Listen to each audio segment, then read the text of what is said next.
Hello. Okay, so we're going to call this another Q&A with Medium Jamie Day. One of the things that I get asked about a lot is my ghost experiences and some of the stuff that I've encountered. I just shook my whole desk. Some of the stuff that I've encountered along the way and along this journey. One of the things that I say often is that I saw ghosts my whole life, and it just wasn't until I was like in my 30s that I realized, that I could do it intentionally, or that I had control over it, or that it was, on purpose. I used to think that it was just sort of luck. I used to think like, oh, they must know. I used to say this really, oh, they must know that I'm not afraid of them. And so like they just come to me. Or I used to think, oh my God, right place, right time. And it's funny because I just like every house I ever lived in was haunted. And it just never occurred to me that maybe I was the common denominator. Maybe it was me. Maybe I was the one who was haunted. So let me share a few little ghost stories with you because I do get asked about that a lot. And so I'll tell you some. And this is certainly not all of them. Let's see. When I was a kid, we lived next door to my grandparents. There was a 2-family house next door to my grandparents, and we did not own it. But when the second apartment became available, we moved into it so that we could be nice and close to them. And it was my dad, my stepmother, and me. And I used to complain. I was little, young, but I used to complain constantly about I think like 5 when we moved in. I used to complain constantly about the ghost in the attic. And in my head, I can still picture him. He was an old man, short, like gray-white hair. He often liked to wear just a plain white t-shirt. And I want to say like khakis, but like kind of darker, like old man ones, And I used to, he would be in my room at night. He would stand in my room at night, and I never felt really afraid of him. I just was very aware of his presence. And he also used to rock, not for real, but I would hear it. It would keep me up at night. I would hear him rocking in a rocking chair in the attic over my head all the time. And it would keep me up at night. And there was a point in time where I would even sort of talk to him, and I would be like, I can't sleep, like, can you stop? I just knew, I was very aware that it was a ghost or a spirit. I do recall telling my parents and was brushed off immediately. Of course, it was not taken seriously. I should tell you, I'm an only child. I was very much into this stuff already. Like I loved unsolved mysteries. I read Goosebumps. Like I would take a Goosebumps to church and hide it in my hymnal. Sorry, there was a bang. It scared me. Did you see me jump? It's because we're talking about ghosts. Everything's fine. Anyway,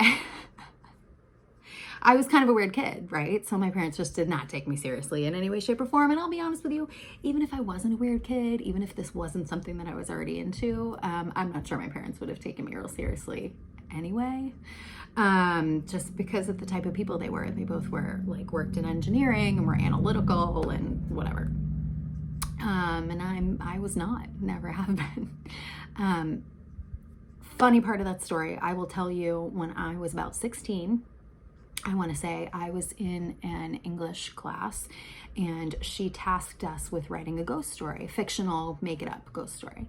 And I remembered a little bit about the ghost in my attic, and I decided to make up a story about, like embellish the story. I was going to turn that into my ghost story about how, he haunted us. And I made up this whole background story that was tragic about him, where he came from. Turned the paper in, did it, the story. I guess it wasn't a paper, it was a story.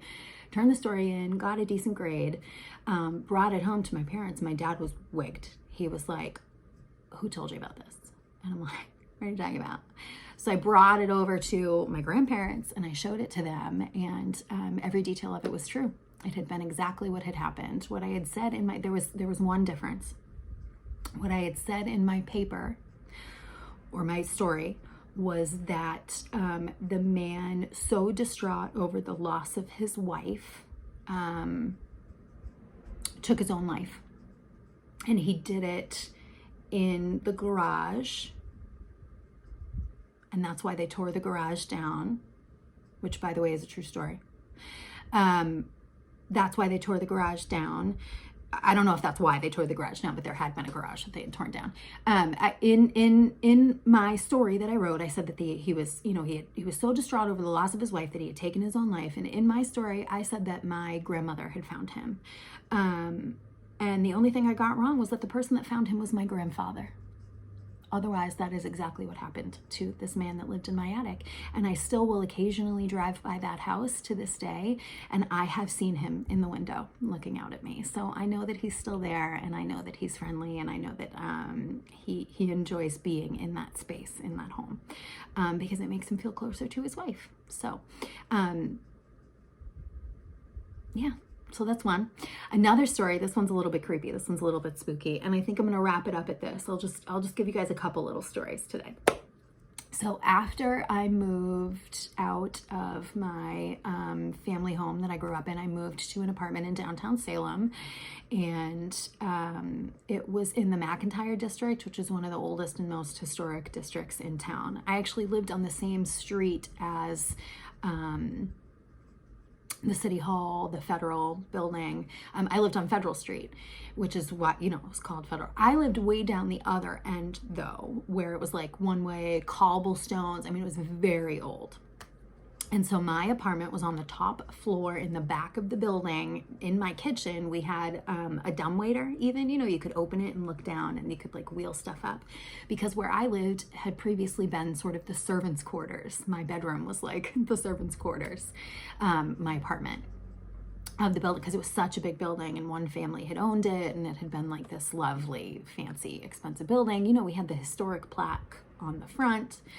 And at one point, I decided I was going to move. Long story, it doesn't matter why. And so we had always sort of talked about how we thought the house was haunted, right? I had one roommate who we used to get in arguments over like leaving all the cabinet doors wide open, which by the way, that's something I do. But in this case, I really had. And I was like, it's not me. We used to get in arguments over stuff that would happen around the house because we both thought the other person did it. And we both had sort of everybody that's ever lived in that apartment had multiple sort of stories and experiences. It was one of those apartments where like you move out and then someone else moves in and then that person moves out. Everybody that ever lived there knew each other. So I had heard some stories or whatever. But when I decided I was moving out, it really kicked up a notch and things started to get kind of hairy. Now, we used to call him Casper the Friendly Ghost because I didn't think that he meant us any harm, but he was very active when I was packing to move, very active. There was one time that we were watching TV and I was not alone, so I know I'm not crazy. We were watching TV and whatever we were watching all of a sudden switched to like this old-timey black and white, no sound, silent film. And well, there was sound, but there was no, they weren't talking. It was like a silent film. And we sat and we watched it because we thought it had been part of the movie that we were watching. We were like, what is going on? When we realized like, oh, there's something wrong here. We're like, who saw it on the remote? We couldn't get it to shut off. Nothing we did on the remote would fix it. We had to literally unplug and replug the TV back in. There was another time when I was laying in my bed in this apartment and I felt the bed shake. And so assuming it was my cat, I turned to say hello to it. I had a cat at the time, turned to say hello to it and my cat was not there. And I watched as my pillow indented in the shape of a head. And I went, whoa, not allowed. I will tolerate a lot, but you may not be in my bed. This is my personal space. Get out. Actually, I'm getting out. You take your time. I'm sleeping in the living room tonight. And I actually did, because though I am not at all afraid of ghosts, that was a little bit too close for comfort for me. That one time, I will say, I was real freaked out. So I slept on the couch that night. There was another time, the same spirit. I had a water bottle on the table, my pens. I had a water bottle on the table and it was going like, this was probably a bad example to use because it's noisy. I had my water bottle on the table and it's going like this, rocking back and forth on its own, all by itself. And so I pulled out my camera to take a picture of it and it would stop. And every single time I pulled out my camera to take a picture of it, it would stop. And then I would put my camera down and it would start again. And this was before we had like cell phones like we do now, like cell phone cameras. So I had like an actual, it was like a digital camera, and it would stop. There was another time where my friend and I sort of, before I knew any of this mediumship stuff, my friend and I sort of called on him and we asked him to come forward for us.